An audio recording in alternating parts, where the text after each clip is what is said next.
ought to be in pictures. You're wonderful to see. You ought to be in Hello, welcome to Deep Dive Movie Reviews pictures. with my friend Steve Hackman and myself, James Marsh. This week we are talking about the Hong Kong sci-fi action thriller Warriors of Future. Hey, but before we set out, it'd be a great favor to us if you went ahead and subscribed to Deep Dive Movie Reviews. Just go ahead and hit that subscribe button there on your panel. And right next to it is a bell. And if you touch that little bell, every single time we drop a new video, you will be notified. And just as a reminder, Deep Dive Movie Reviews does contain spoilers, so you have been warned.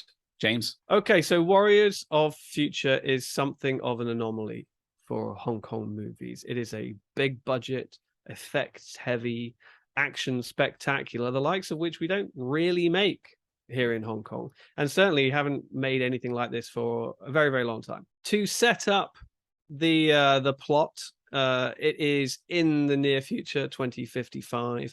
There have been environmental problems. There have been sort of AI related problems. Essentially, we're in a sort of dystopian society where there is a sort of military state in place. Things have come to a head since an asteroid struck what is only known as B16. It's not a city, but it kind of looks like Hong Kong, but it's just a region known as B16. In the meteor, there is a sort of a vine, an extraterrestrial plant that is very steadily consuming everything in its path. The irony being that the plant actually has the ability to sort of purify the environment and actually sort of do good and help the country to thrive, but as the vine is growing before it sort of settles, it's destroying everything in its path. So we find our heroes. We have Louis Koo, who is also sort of the producer and the creative mind behind this entire project,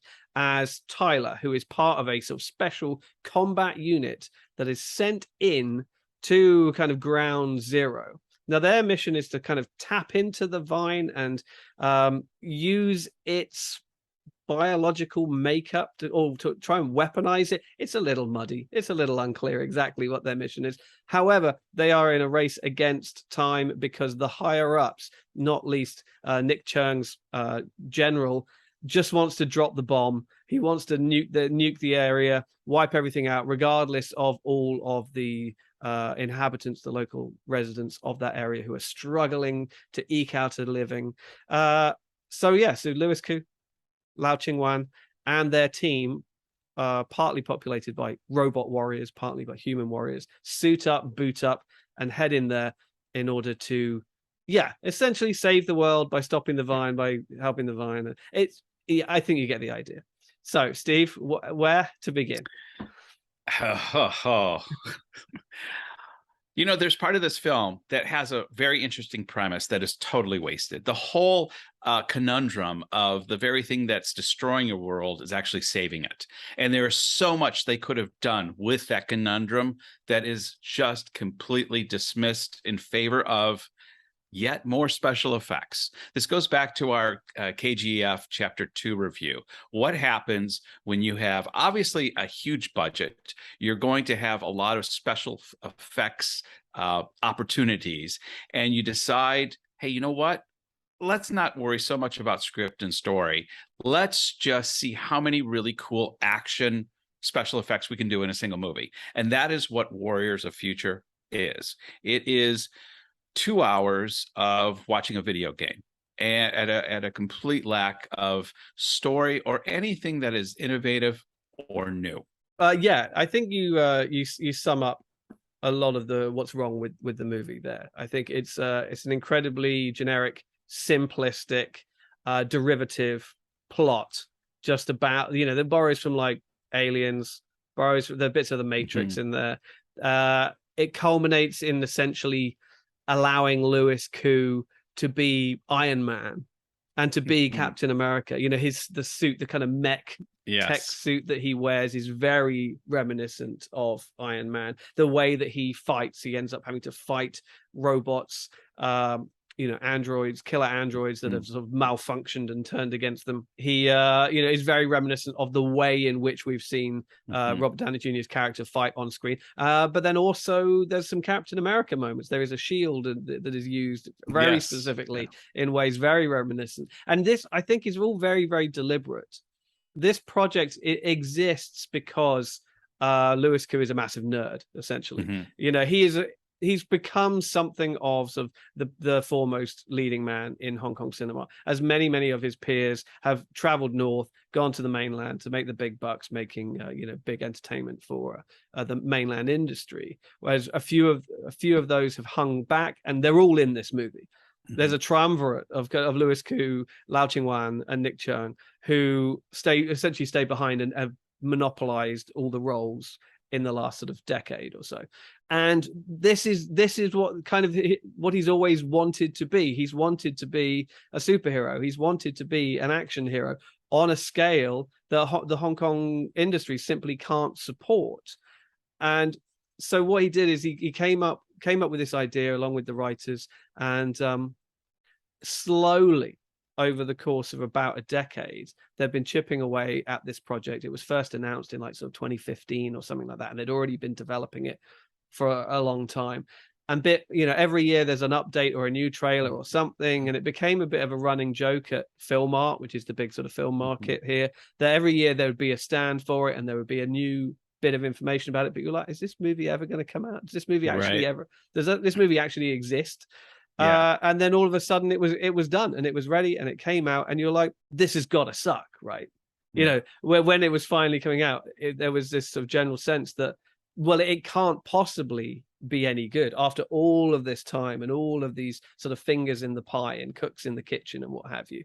The fact that it's taken so long of stop, start, do a bit, raise some more cash, do a bit more, raise some more cash. It can't possibly be any good. And while everything that you say is true about how sort of knuckle-headed, derivative, generic, predictable, unimaginative the plot is, once you accept that and you get on board with that, I think the execution of it as, a by-the-numbers B movie is actually pretty effective. And if I'd gone into it like it was a Plan 9 from outer space, I might have been able to appreciate it more. Not that it was that level of B movie. I was going to say that's brutal. Well, when you said it was a B movie, but here's the thing: they were using language and I actually thought this in the film. They were using language that you would see in those kind of films when they were saying, oh, we can't go with Plan A. We have to go with Plan B. No, Plan B will kill too many, or Plan B will kill too many people. We must go with Plan A. And I'm thinking, why don't you just go with Plan 9 from outer space? Because I was just getting so frustrated at the language. And I started wondering, is this a translation issue? Is this a little more technical in Chinese, and the translation in the English, which I'm reading, is not that good, which I was trying to make an allowance for. But I was thinking, why would you call it some B-16? It's B-16. Why not call it the Hong Kong sector, or call it all the language was language you would have heard in a 1950s science fiction show. The language was very rudimentary, and it lacked any kind of that we're taking this issue, the issue that they're really dealing with, seriously, or trying to create a world that we could really envision as being a possible world. This is when they use language like this, like I said, it becomes something like from Flash Gordon in the 1940s and 50s, not something for the 21st century audience. Yeah, I mean, and I think that is also true. I think sort of the plot, if you like, and the dialogue that you're talking about exists as a vehicle in order for Louis Koo and his friends to live out this wish fulfillment fantasy of being in a much bigger, more expensive, more exotic movie than they would otherwise get the opportunity to. But there's no reason why that couldn't have happened. And to give some credit, I thought the visuals with the Iron Man suit were fantastic. When he first goes in, they're fighting the mantis-like creatures that come out of this plant. And obviously a couple guys get eaten alive. They're getting chewed up pretty good. And suddenly he comes in as Iron Man and just wails on this thing. I got excited. I thought that was done really, really well. And it's unfortunate because in Iron Man, we got to see those same types of things and get that same experience, but with a really strong storyline. Mhm. And I'm just thinking, come on, there are great scriptwriters in Hong Kong. You couldn't have taken all of this great special effects part of your story and run the screenplay through somebody who could bring in some depth to it. I mean, even though this wouldn't have been breaking new ground and we could accuse it of just retreading a bit, I was waiting for just one scene where they bring in a scientist to explain what this vine is, or how it, again, going back to the conundrum of it's saving us and it's killing us at the same time. Give me some kind of backstory. Give me something that puts a little meat on the bone of this special effects extravaganza. And that just never came, because you just know that they're thinking, well, we could have a scientist come in and explain all this stuff that makes no sense, or we could have them fight another robot. And and yeah, and I think you can see where everybody involved, where their enthusiasm lay, and Yeah. it wasn't with a scientific explanation that would satisfy you, for example. Right. Yeah. It was in fighting another robot, or Yeah. it was in fighting these sort of mantis style aliens that, like you said, Yeah. came down like greenfly on the plants. Well, there and there was just, let me just interrupt for a second. That was another of my frustrations, was the focus is how do we fight these mantis and these plants, and then suddenly we get a half hour of them just fighting each other. Basically, obviously, we're a spoiler show.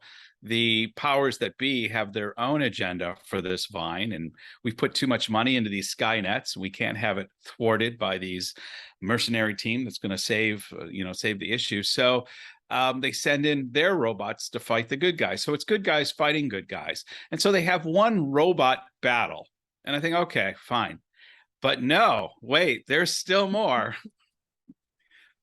Oh, they defeated the first one. Well, let's have another 10-minute battle and I'm thinking, wasn't this movie about we're supposed to be fighting a space alien?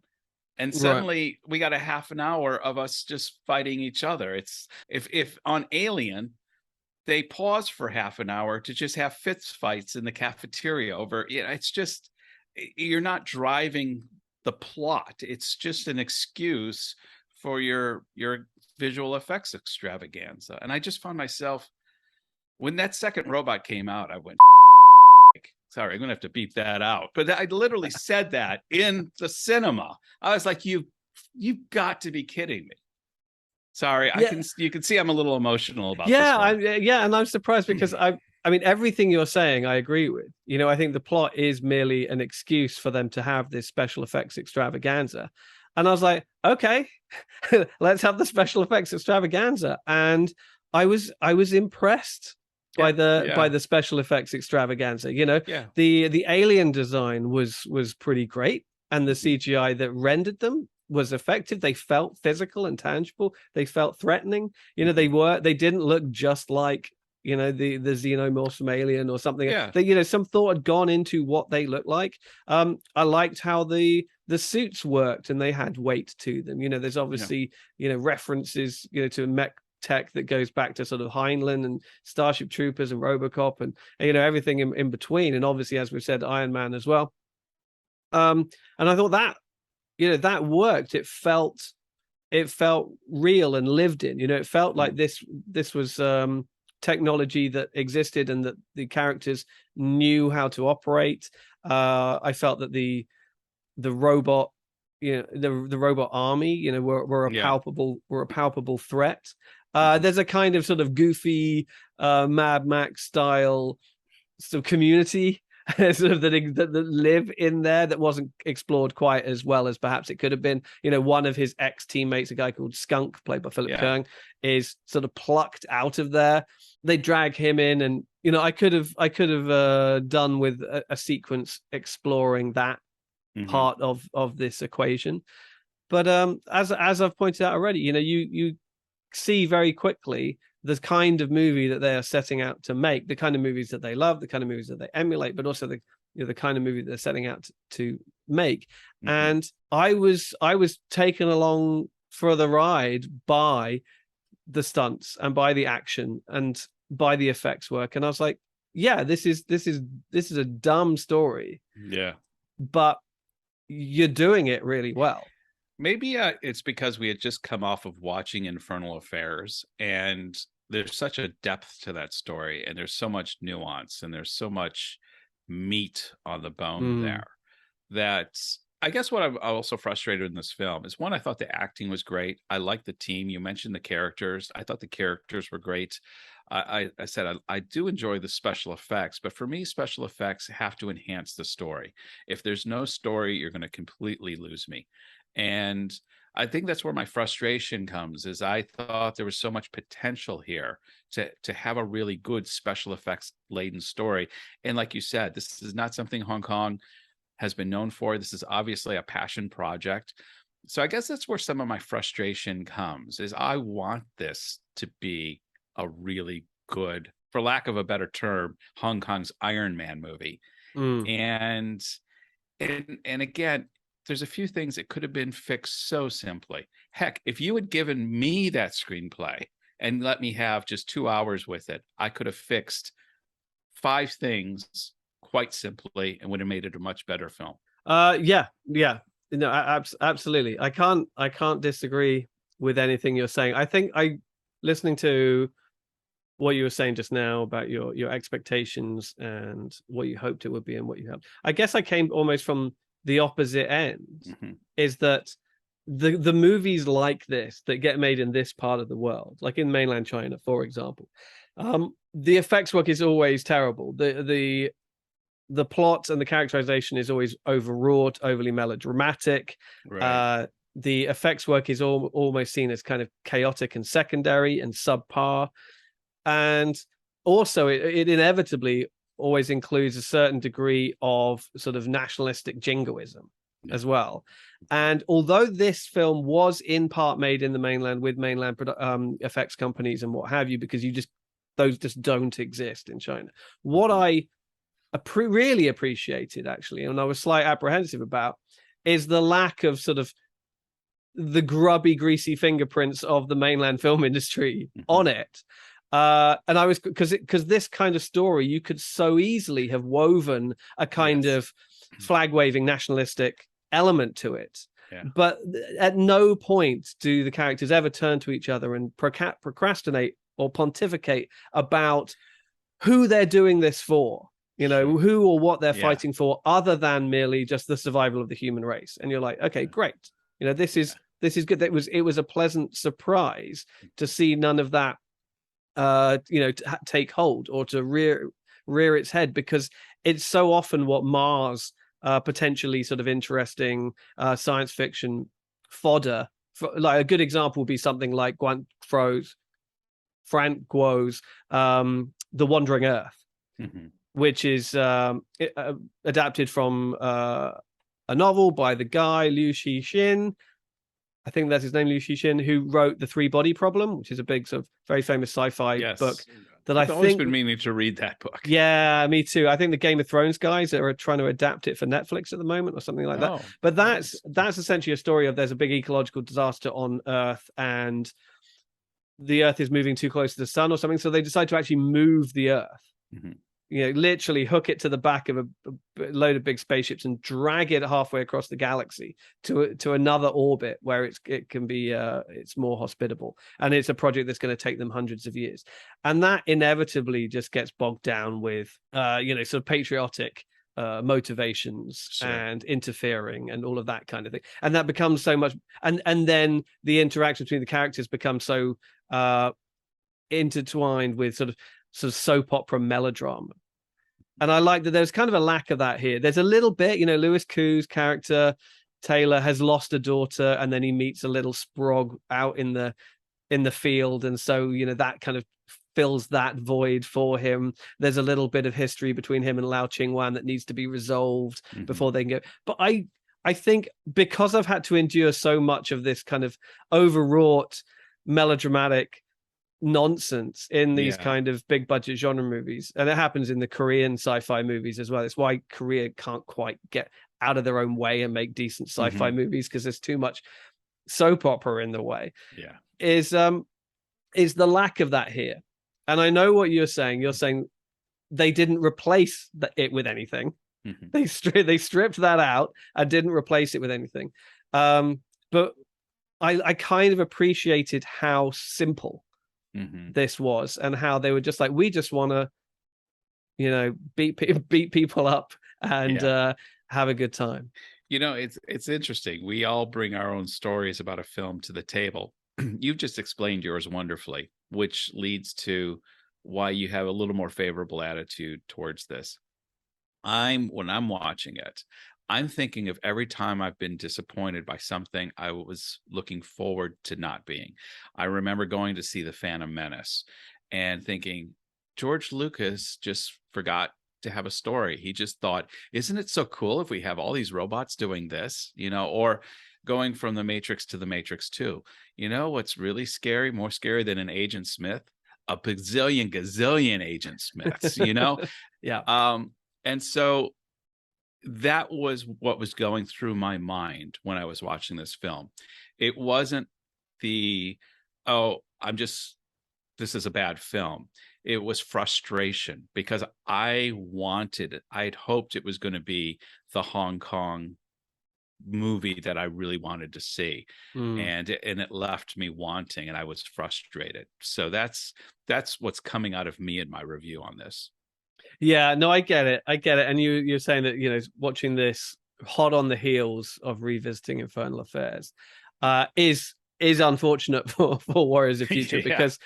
Because sadly, I mean, Infernal Affairs is one of the best written Hong Kong movies of the last sort of 20 years or whatever. It's very much the exception rather than the rule. Sure. Sadly, sure. you know, there isn't a long storied history of tautly well written stories, screenplays. Sadly, particularly sort of in actually no, I won't go that far. Certainly in the genre side of things, tends to be like set up and then let's just run with it, see what happens. But speaking of sort of weaknesses in the writing, we can't ignore the title. You know, as I mentioned, this has been a project that has been around for about a decade, in various stages of development and production, and that's always been the English language title, or for a long time it's been the English language title. And I remember right from the first time it was announced, people were like, "You mean Warriors of the Future?" And the fact that nobody did anything about that, whether it was not pointed out or whether it was ignored when it was pointed out, the fact that it got all the way to the screen with a simple lack of a definite article is incredibly annoying.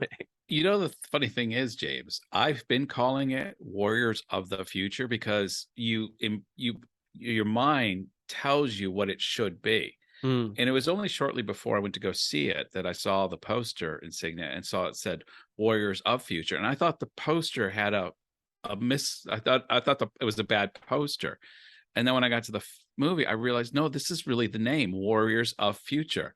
And I thought, how did that get, what you just said, how did that get through? I think, you know, I think it's classic Hong Kong, you know, it's classic Hong Kong English. It's just, there is I think it's a combination of, like I said, sort of a lack of attention to detail in anything other than the traditional Chinese, and also just not caring.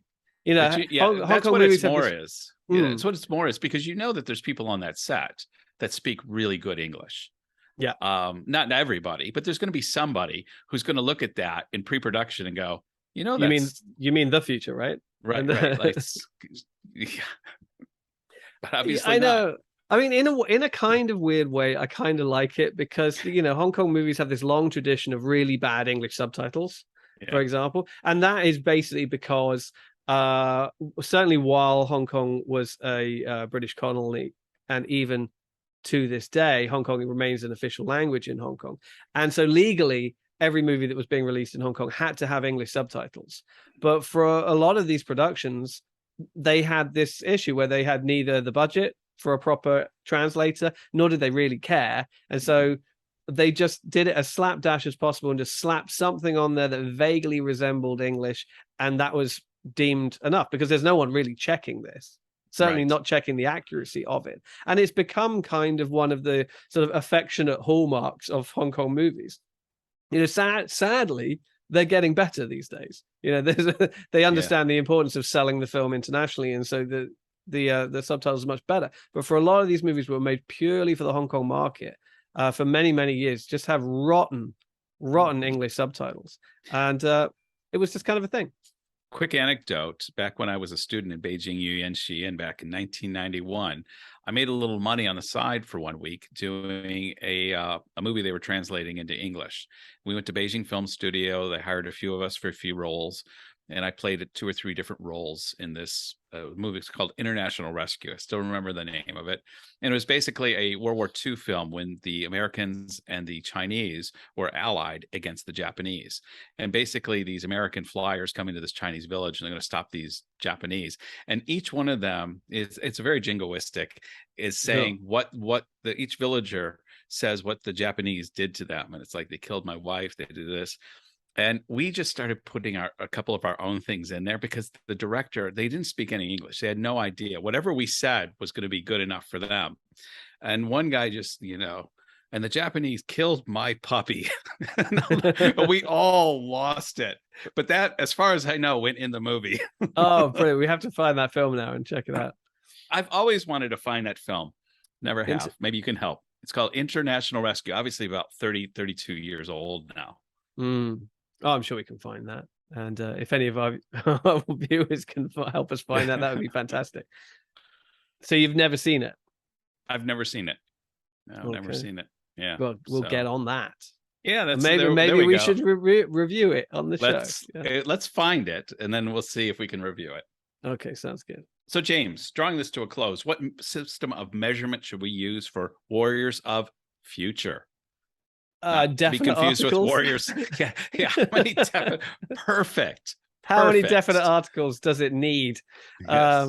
Okay. I mean, I think it'd be interesting to see where we land on this, because I think we're coming at it from very different perspectives with very different demands and expectations.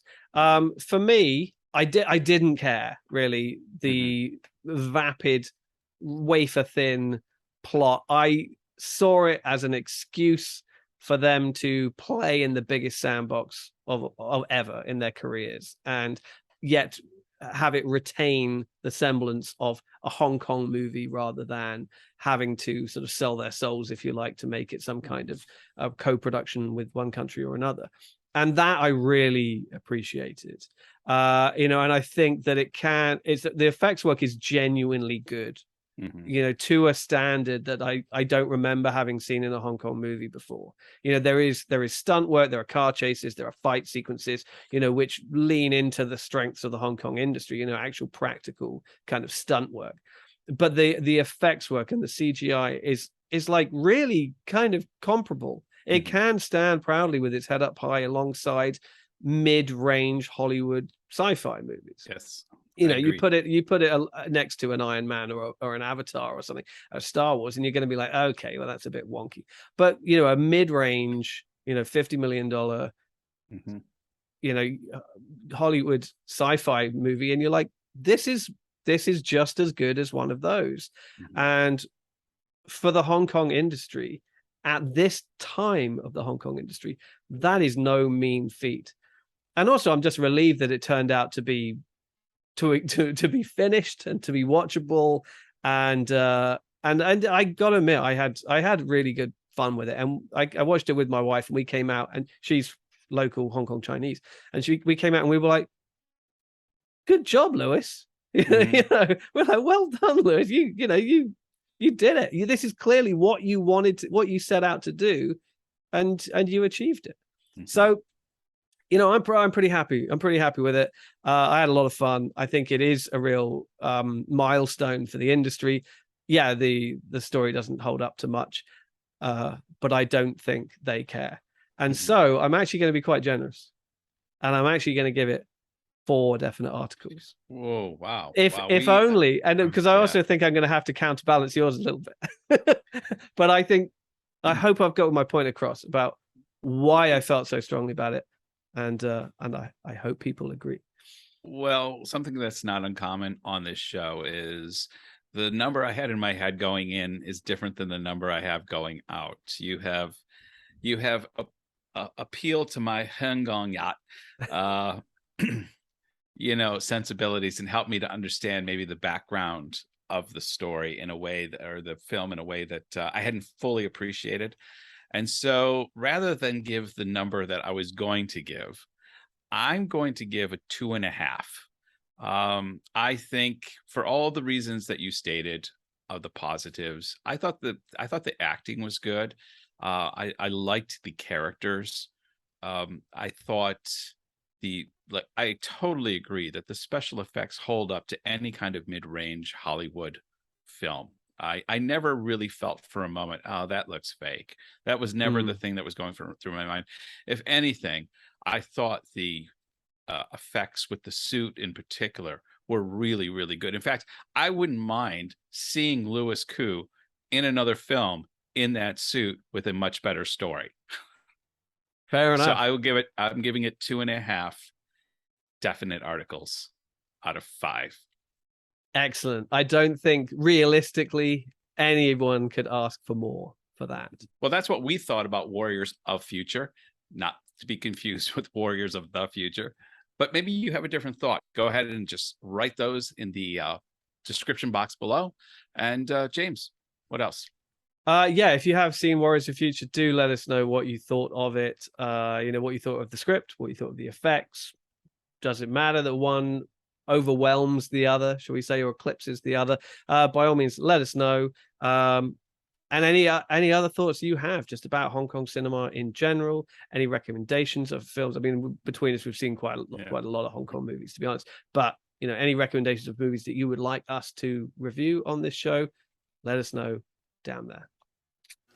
Till next episode. Bye-bye. You're wonderful to see. You ought to be in pictures. Oh, what a hit you would be.